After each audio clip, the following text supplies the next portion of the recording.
He calls it his album quest. Yeah, it's quite the undertaking.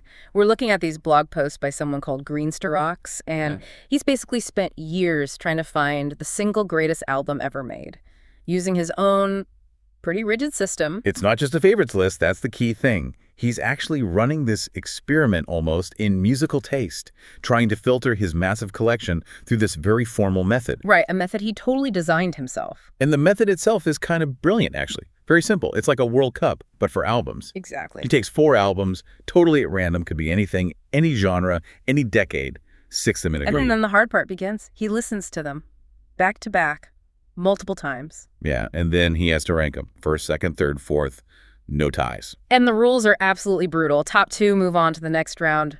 Bottom 2, gone. Eliminated completely from the quest. Forever. It sounds harsh, but what's fascinating is how this process, this forced comparison, really highlights things you might miss otherwise. Strengths, weaknesses. Oh, definitely. When you listen that intensely, side by side, stuff jumps out. A brilliant song followed by a really weak one, suddenly that inconsistency feels huge. Yeah, or like maybe an album you thought was amazing just sounds, well, a bit samey next to something really dynamic. Precisely. And the group we're digging into today, round 1, Group 191, it's a fantastic example. Such a strange mix of sounds and eras colliding. Okay, let's unpack this then. Group 191. The 4 albums battling it out were The Darkness, One Way Ticket to Hell and Back, Birdy with Fire Within, Stereophonics, Performance and Cocktails, A classic. and Snow Patrol, Fallen Empires. Oh, yeah, that's quite a spread. You've got 90s rock, that sort of 2000s glam rock revival thing, and then much more contemporary singer-songwriter stuff. Makes the results really interesting, right? Yeah. So let's start with the winner, because honestly, this probably wasn't who most people would bet on, given the competition. No, probably not. Number 1, sailing through to round 2, was Birdy's Fire Within from 2013. Right, and Stereophonics mentioned, didn't he, that she's actually from his local area, Hampshire. He did, yeah. A little personal connection there, which is fine. It's his quest. Subjectivity is kind of the point. And what's really notable here is her age. She was only 18 when this came out, and it was her second album, but crucially, the first one where she wrote the songs. Right, the first one was all covers. So this was her stepping out, artistically speaking. And it seems like that really impressed him. The sound itself was described as, what was it? Sumptuous and delectable? Yeah, really lovely descriptions. Beautifully soft, piano-heavy melodies, nice string arrangements. It's a very different vibe from, say, The Darkness. Completely different. And it seems the strength was in the overall coherence, the quality of the songwriting. He really highlighted the lyrical maturity. He did. He mentioned words as weapons specifically. So it was this vivid picture of like the mental anguish relationships can cause. Heavy stuff for an 18-year-old songwriter. Delivered really sensitively, though, apparently. But it wasn't all downbeat. He also pointed out Light Me Up as being more, anthemic pop. Good dynamics. Showing some range. Exactly. And he even compared some of the piano tracks to Keane, which is pretty high praise for arrangements. It is. So a really well put together album. But was there one track that sort of sealed the deal for first place? Seems like it. He pointed to the closer, Home. Called it his absolute favorite on the record. Classy, heartfelt, piano-led ballad that produces an evocative sound. That was the quote. Nice. So, cohesive, well-written, emotionally resonant. It beat the rock contenders. It did. Which brings us to second place. This one was maybe more predictable in terms of the band, but the reasoning is interesting. Snow Patrol's Fallen Empires. Okay, so they made it through, but you said the reasoning was interesting. Yeah, because it sounds like expectations were a factor here. Stereophonics apparently loved their previous 2 albums, Eyes Open and 100 Million Suns. Big fan. Went in expecting something amazing. Ah, the expectation trap. That can definitely color your perception, can't it? Especially in this kind of intense listening. Seems like it did. The main criticism was about consistency, or lack thereof. He said the album dances between tempos and that the shifts felt clunky and noticeable. Jarring transitions. Yeah, I can see how that would stand out listening back to back. Right. Going from their big, stadium-ready pop rock anthems to stuff he called almost crawling acoustic rock. That does sound a bit uneven. So how did it manage to grab second place then? Purely down to the strength of the big songs, the anthems. He singles out Called Out in the Dark, The Weight of Love, and the title track Fallen Empires. Rated them as tremendously good. Wow, okay, so really high highs. So high, in fact, that he actually suggested those specific tracks might be better individually than a lot of what's on the Birdy album. Really? That's quite a statement. So peaks higher than the winner, but maybe deeper valleys? Exactly.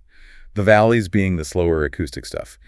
He specifically calls out the Garden Rules as being, let me find the quote, a sickly sweet memory of childhood that dragged the whole album down. Ouch.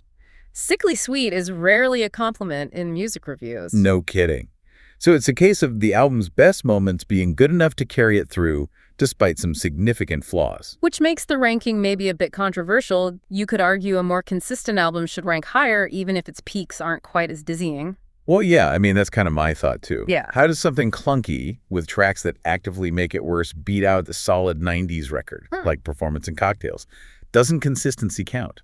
Apparently not enough in this specific matchup.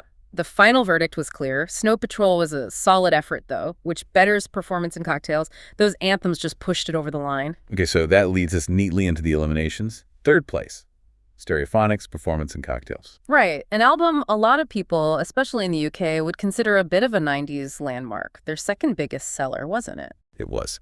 Huge album, but it didn't make the cut here. And the reason? Let me guess. Based on his other comments. Too samey. Bingo. His long-running criticism of the band apparently came back here. He found it just too one-dimensional, so that listening repeatedly, those bland passages really started to grate. Even with the big singles. He acknowledged the singles were strong, yeah. Pick a part that's new, just looking, and tracks 2 through 6 generally got praise. But the overall sound, he kept coming back to one comparison. Incredibly like Oasis. Yeah, that was a common comparison back then, wasn't it? But in this kind of critical quest, maybe sounding too much like someone else becomes a real negative. Exactly. Like, it lacks its own strong identity when put under the microscope. That, plus the repetition, seems to be what did it in. He actually said he thinks their debut and the 2 albums after this one are better. Interesting. So familiarity breeding a little contempt, perhaps, or at least highlighting the limitations. Seems like it. Repetition is death in the album quest, apparently. Which brings us to last place.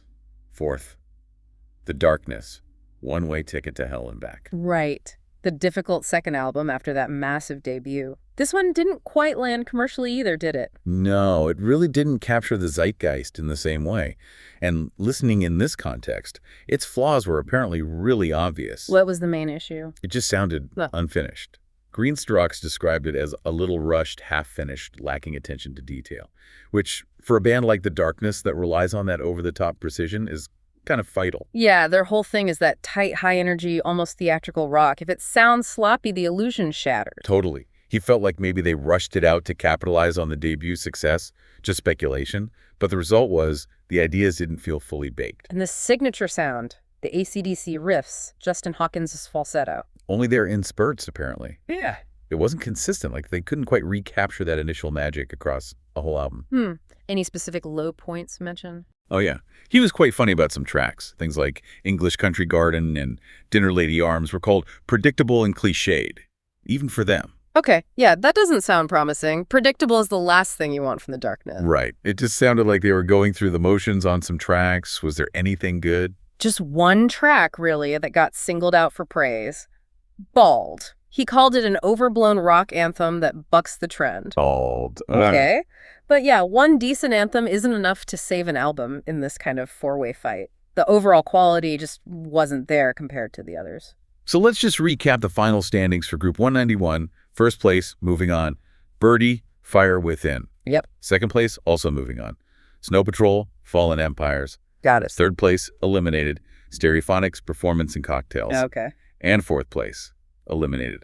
The Darkness, One-Way Ticket to Hell and Back. It's a really interesting outcome when you lay it out like that. The 2 established rock acts, both knocked out.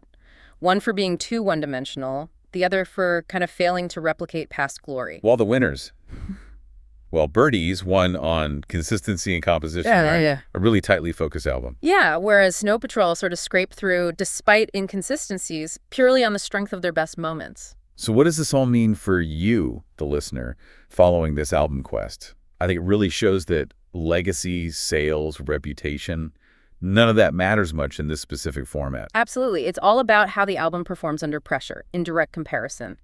Stereophonics' solid commercial success couldn't save it from sounding bland here. Snow Patrol's anthems were huge, but the album's structure was a weakness. And the winner was the youngest artist, with an album focused on songwriting and coherence, not just rock bombast. Which leads to a really interesting final thought, doesn't it? Based on this specific result.